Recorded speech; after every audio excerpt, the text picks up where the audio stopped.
요나서 2장 1절로부터 4절까지의 말씀을 가지고 우리가 있어야 할 자리라는 제목으로 함께 은혜를 나눌까 합니다. 먼저 본문을 한번 함께 읽습니다. 요나가 물고기 뱃속에서 그의 하나님 여호와께 기도하여 이르되 내가 받는 고난으로 말미암아 여호와께 불러 아뢰었더니 주께서 내게 대답하셨고 내가 수월의 뱃속에서 부르짖었더니 주께서 내 음성을 들으셨나이다. 주께서 나를 깊음 속 바다 가운데서 던지셨으므로 큰 물이 나를 둘렀고 주의 파도와 큰 물결이 다 내 위에 넘쳤나이다. 내가 말하기를 내가 주의 목전에서 쫓겨났을지라도 다시 주의 성전을 바라보겠다 하였나이다.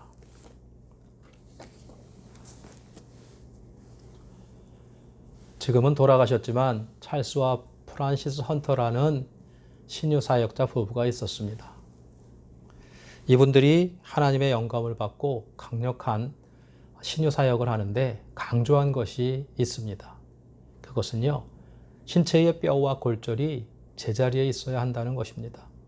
특별히 척추의 뼈가 제자리에서 이탈을 하게 되면 내장의 장기들이 점점 제자리에서 이탈하게 되어서 온갖 병이 생긴다는 것입니다. 그런데 재미있는 것은요, 한의학에서도 똑같은 말을 한다는 것입니다. 한의학에서는 오장육부가 우리의 내장 기관들이 제자리에 있어야 질병이 생기지 않는다고 이야기합니다. 간장, 심장, 비장, 폐장, 신장 등 오장 등의 오장의 장기들이 제자리에 있어야 되고요. 또 큰 창자, 작은 창자, 쓸개, 방광 이러한 내장 기관들이 제자리에 있어야 한다는 것입니다. 내장 기관들이 제자리에 있는 것도 중요하지만 특별히 신체의 골격, 관절과 뼈들이 제자리에 있어야 건강할 수 있다는 것입니다. 사물도 마찬가지가 아닌가 생각합니다. 모든 것이 제자리에 있어야 한다는 것이죠. 그럴 때 아름답고 형통하게 된다는 것입니다. 특별히 우리 인생을 위해서는요, 꼭 제자리에 있어야 되는 것이 있는데 그것이 바로 우리의 영혼이라는 것입니다. 우리 인생은 영혼에서 시작되기 때문이죠. 그래서 영혼이 잘 돼야 강건하고 범사가 형통하다고 요한삼서 2절에서 말씀하고 있습니다. 창세기 1장에 기록된 대로 태초에 하나님이 우주 만물을 창조하셨습니다. 모든 피조물들은 그래서 제자리가 있습니다. 그 한가운데 만물의 영장인 인간이 있습니다. 인간은 하나님의 형상대로 창조됐는데 거기에는요, 하나님을 닮은 존재라는 의미도 있지만 하나님 앞에서 사는 존재라는 의미도 있는 것입니다. 그러니까 우리 인간의 제자리는요, 하나님 앞이라는 것이죠. 그런데 인류의 시조 아담이 범죄함으로 하나님과 멀어졌습니다. 인간이 범죄한 후에 제일 먼저 생긴 현상은 하나님을 피해 도망치는 것이었습니다. 창세기 3장 8절을 보면 알 수 있습니다. 그들이 그날 바람이 불 때 동산에 거니시니 여호와 하나님의 소리를 듣고 아담과 그의 아내가 여호와 하나님의 낯을 피하여 동산 나무 사이에 숨은지라 라고 기록되어 있습니다. 죄를 지은 아담과 하와는 제자리에서 이탈하였다는 것입니다. 그러자 하나님이 그들을 다시 부르셨습니다. 창세기 3장 9절에 여호와 하나님이 아담을 부르시며 그에게 이르시되 내가 어디 있느냐 하셨습니다. 하나님이 그들이 숨은 곳을 몰라서 질문한 것이 아니라 그들의 제자리인 하나님 앞으로 불러내신 것이었습니다. 하나님께서 제자리를 떠난 우리 인간을 위해서 해주신 일이 있습니다. 창세기 3장 15절 말씀인데 내가 너로 여자와 원수가 되게 하고 내 후손도 여자의 후손과 원수가 되게 하리니 여자의 후손은 내 머리를 상하게 할 것이요 너는 그의 발꿈치를 상하게 할 것이니라 라고 기록되어 있습니다. 인간을 범죄하게 만든 사단에게 뱀에게 하신 저주의 말씀인데 그 안에 인류를 위한 구원의 복음이 포함되어 있습니다. 여기서 여자의 후손은 동정녀에게 잉태되어 탄생하실 구원자 예수 그리스도를 가리킵니다. 이 말씀이요 이사야 7장 14절에 예언되어 있는데 보라 처녀가 잉태하여 아들을 낳을 것이요 그의 이름을 임마누엘이라 하리라 라고 기록되어 있습니다. 이 이사야의 예언을 거쳐 예수님께서 탄생하셨다는 거죠. 예수님의 탄생으로 예언이 성취되었다는 것입니다. 그러니까 예수님의 십자가 구원은 제자리에서 떠나간 인간의 죄를 사하심으로 의롭게 하셔서 제자리인 하나님 앞으로 다시 돌아오게 하시는 하나님의 구원 계획이라는 것입니다. 그러므로 기독교의 구원은 예수님의 십자가 대속의 은혜로 죄사함을 받고 하나님 앞 제자리로 돌아오는 것이라는 것입니다. 그런데 구원받고 하나님 앞으로 나온 성도들이 세상을 살다 보면 유혹에 빠지거나 자칫 제자리에서 이탈할 때가 있다는 것입니다. 우리도 마찬가지입니다. 그런데 처음에는 잘 모른다는 거죠. 그러나 제자리를 벗어난 장기 때문에 온 몸에 병이 생기는 것처럼 제자리를 벗어난 영혼으로 인하여서 우리의 삶은 곤고한 삶으로 빠지게 된다는 것입니다. 바로 오늘의 본문에 나오는 요나가 그랬습니다. 본문을 살펴보면 어느 날 하나님이 요나에게 나타나 너는 일어나 저 큰 성읍 니느웨로 가서 그것을 향하여 외치라. 그 악독이 내 앞에서 상달되었음이니라 라고 말씀하십니다. 니느웨는요, 그 당시 아수르의 수도였습니다. 아수르는 이스라엘의 적대 국가인데 이스라엘을 괴롭히고 무리하게 조공을 요구하던 그런 나라였습니다. 그들이 얼마나 잔혹한 민족이었는지 나훔 선지자는 니느웨 성을 피성이다 라고 이렇게 불렀습니다. 무죄한 자의 피가 밤낮으로 끊임없이 흘러내린 성이었다고 말하는 것이었습니다. 그 피에는 수많은 이스라엘 백성의 피도 포함되어 있었습니다. 하나님은 그런 니느웨를 회개시켜서 구원하기를 소원하셔서 요나에게 말씀을 전하라고 명령하셨습니다. 그 명령을 들은 요나는 기겁을 합니다. 잔혹한 원수들을 구원하시고 축복하시려는 하나님의 마음을 도무지 이해할 수가 없었습니다. 비유하자면 이런 것입니다. 1940년대 일제치하에서 우리 민족이 얼마나 고생하였습니까? 얼마나 핍박을 받았습니까? 그런데 어떤 한 사람에게 하나님이 일본 동경에 가서 하나님의 말씀을 전하라고 하셨습니다. 그러면 일본을 구원시켜 주시겠다고 하신 것입니다. 만약에 여러분이 그 한 사람이라면 어떻게 하시겠습니까? 요나는요, 동족의 피를 강물처럼 흐르게 한 니느웨를 구원하시겠다는 하나님의 계획에 전혀 동의가 일어나지 않았습니다. 그래서 하나님 앞에서 도망칩니다. 니느웨의 정반대쪽인 다시스로 가는 배를 집어 탄 것입니다. 다시스는요, 그 당시에는 땅끝으로 알려진 곳이에요. 그러니까 요나는 아주 멀리 하나님이 따라오지 못하는 곳으로 도망치겠다는 속셈이었던 것입니다. 배를 탄 요나는 이젠 하나님도 어떻게 못하시겠지 하면서 배 밑층에 내려가서 깊이 잠에 빠졌다라고 성경은 기록합니다. 그러나 하나님은 요나를 그냥 두시지 않으시고 제자리로 돌아올 것을 촉구하셨습니다. 깊이 잠든 그를 깨우시고자 큰 폭풍을 일으키셨습니다. 요나서 1장 4절에 여호와께서 큰 바람을 바다 위에 내리시매 바다 가운데 큰 폭풍이 일어나 배가 거의 깨지게 된지라 라고 기록되어 있습니다. 그런데 폭풍의 배가 깨질 지경이 됐는데도 요나는 깨어나지 않았습니다. 난리가 난 가운데 선장이 그를 발견하고 흔들어 깨워 하나님께 기도하라고 요나를 다그쳤습니다. 요나서 1장 6절에 선장이 그에게 가서 이르되 자는 자여 어찌함이냐 일어나서 내 하나님께 구하라. 혹시 하나님이 우리를 생각하사 망하지 아니하게 하시리라 라고 기록되어 있습니다. 영성학자 C.S. 루이스가 고난은 하나님의 메가폰이다 라고 말했습니다. 우리가 하나님의 말씀을 듣지 않고 영적인 잠을 자고 있을 때 하나님이 고난을 통해서라도 우리를 깨우신다는 말입니다. 말씀으로 듣지 못하니까 고난을 통해 큰 소리로 외치듯이 우리를 깨우치신다는 것입니다. 요나는 마침내 자신의 불순종의 죄로 인해서 모두 죽게 된 것을 깨닫고 회개합니다.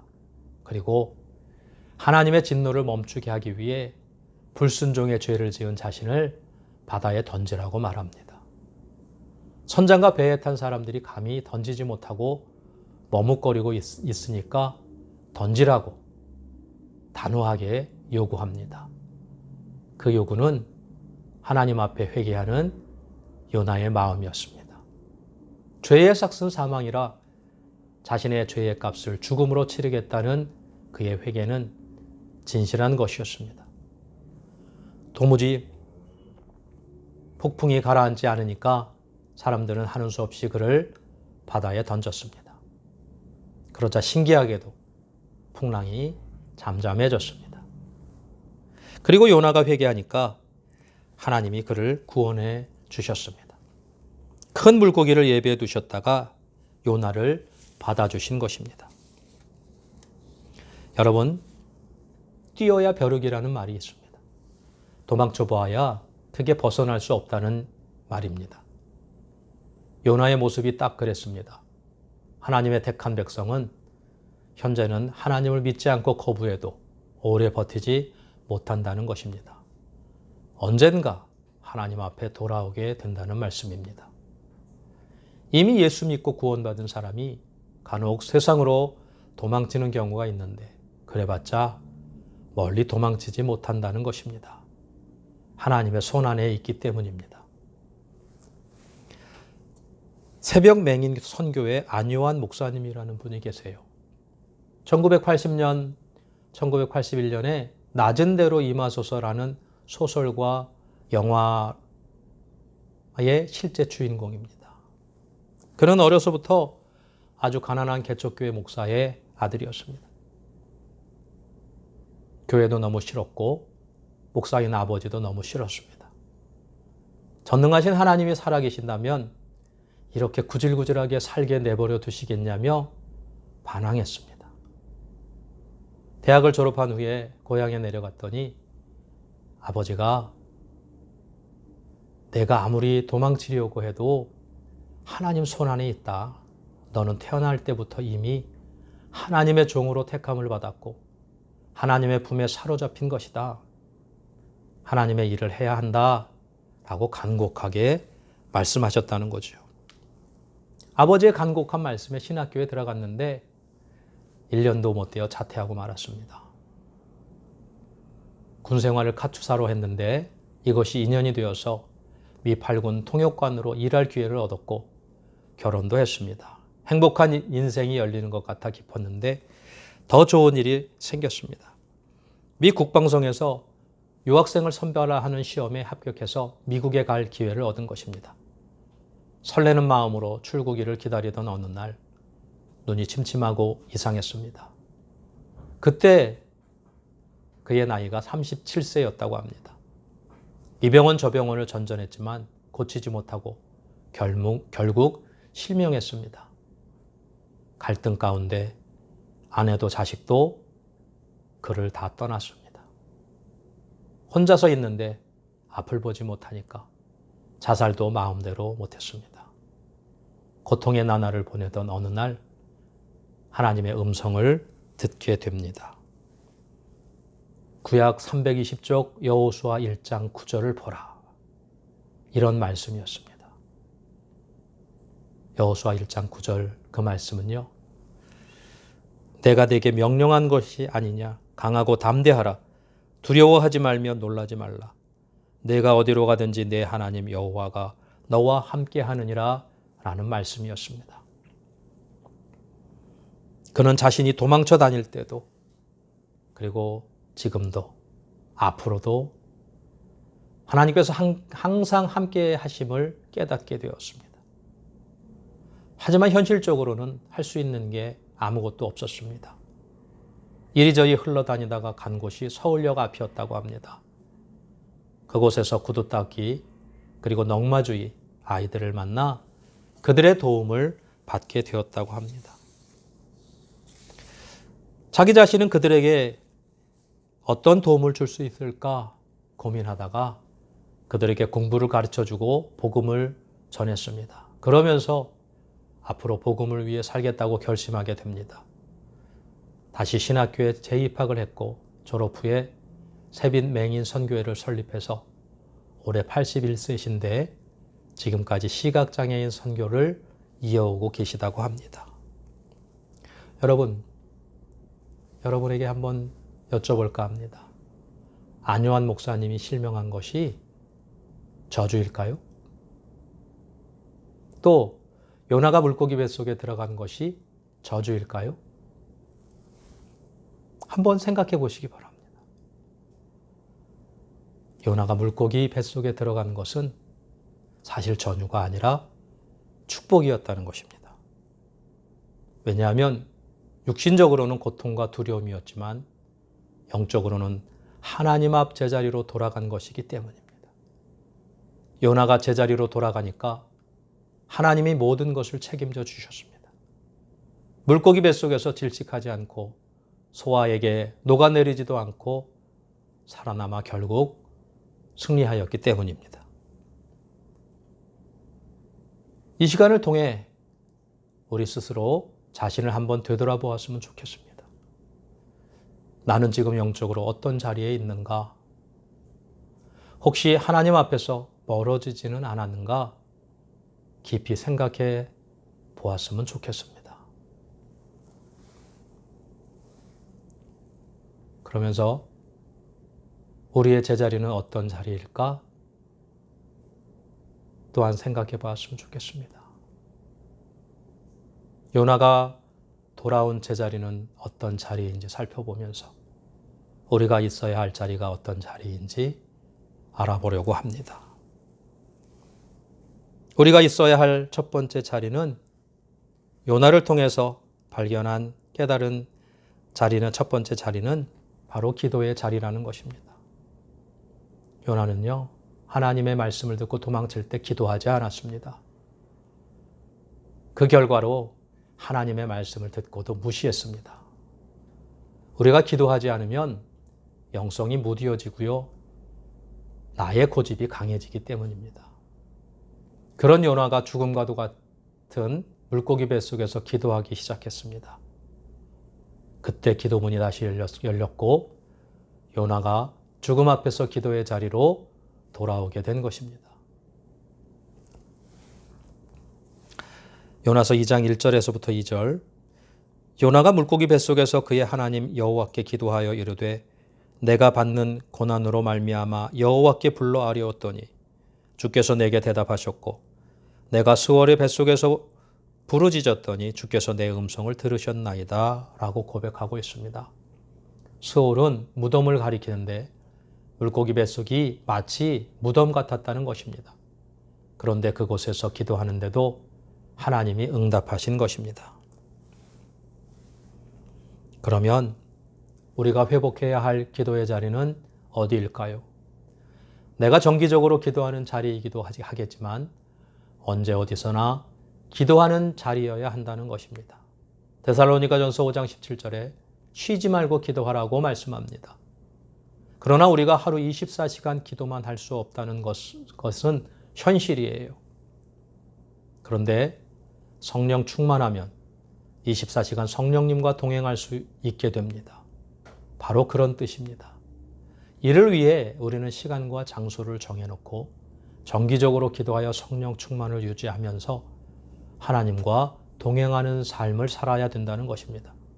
그럴 때 우리의 시선은 상황을 보지 않게 되고 하나님께 고정되게 됩니다. 그러면 우리 모두의 고난의 십자가 너머에 있는 부활의 승리, 부활의 영광을 바라보며 나아가게 돼 승리자가 된다는 것이죠. 기도의 자리를 회복하여 하나님과 동행하는 여러분 모두 되시기를 축복합니다. 요나가 하나님 앞 기도의 자리로 돌아오자 말씀의 자리가 회복되었습니다. 요나의 깊은 회개의 기도를 듣고 하나님이 물고기가 요나를 육지에 토해내도록 하셨습니다. 육지에 올라온 요나에게 하나님의 말씀이 다시 임하였습니다. 요나서 3장 1절로부터 2절에 여호와의 말씀이 두 번째로 요나에게 임하니라. 이르시되 일어나 저 큰 성읍 니느웨로 가서 내가 내게 명한 바를 그들에게 선포하라 하신지라 라고 기록되어 있습니다. 하나님은 다시 니느웨로 가서 하나님의 말씀을 전파하라고 말씀하셨습니다. 여러분, 이것이 정말 중요합니다.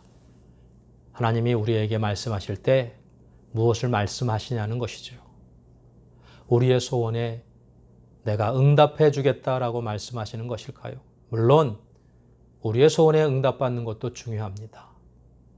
그러나 우리가 말씀의 자리를 회복할 때 주시는 말씀은 그것보다는 사명을 말씀하실 때가 많다는 것입니다. 그래서 마태복음 6장 33절에 너희는 먼저 그의 나라와 그의 의를 구하라. 그리하면 이 모든 것을 너희에게 더하시리라 라고 말씀하신 것입니다. 그러므로 우리는 사명을 먼저 붙잡아야 될 줄로 믿습니다. 말씀의 자리를 회복한 요나는 사명의 자리로 나아갑니다. 이제 비로소 진짜 선지자가 된 것입니다.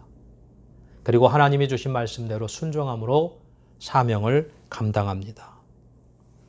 요나는 니느웨 성을 두루 다니면서 회개의 메시지를 전합니다.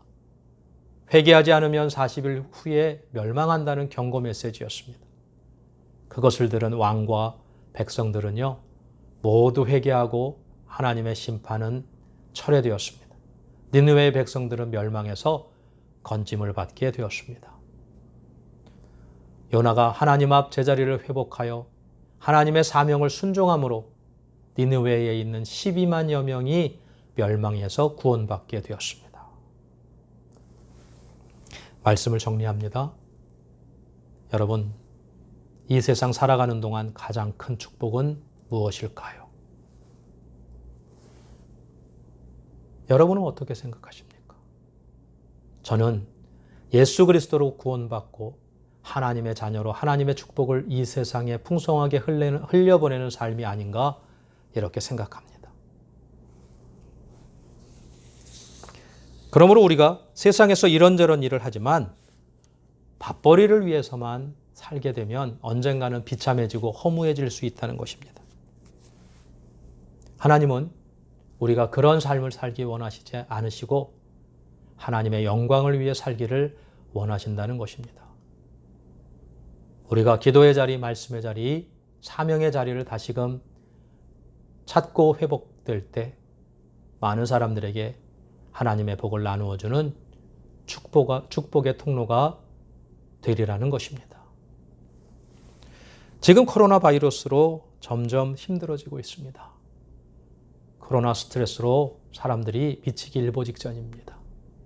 우리나라에서는 묻지마 폭행이 이전보다 훨씬 증가했다고 이야기합니다.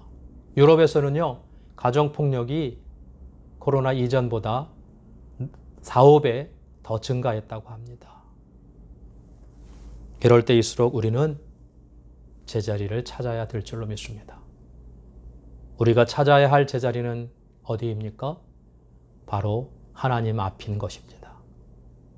우리 모두가 하나님 앞 제자리를 되찾아서 복음을 흘려보내고 물질을 흘려보내고 사랑을 흘려보내는 축복의 통로자들이 모두 되시기를 축복합니다. 기도하시겠습니다. 하나님, 코로나 바이러스 상황 가운데서도 주님을 바라보며 기도하고 예배할 수 있는 믿음 주셔서 감사합니다. 우리가 어려움은 어려울수록 더욱 주님 바라보며 기도의 자리, 말씀의 자리, 사명의 자리를 찾을 수 있도록 더 큰 은혜로 함께하여 주시옵소서. 그리하여 우리를 부르신 목적, 하나님의 복의 통로자로 사용하시고자 하는 하나님의 목적대로 사랑하는 성도님들 또한 우리 교회가 크게 사용될 수 있도록 주여 축복하여 주시옵소서.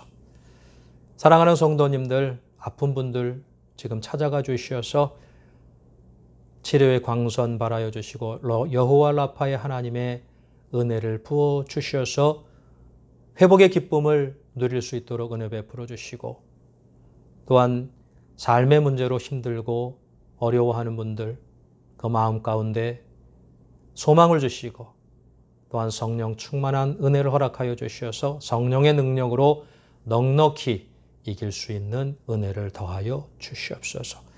예수님 이름으로 기도드리옵나이다. 아멘.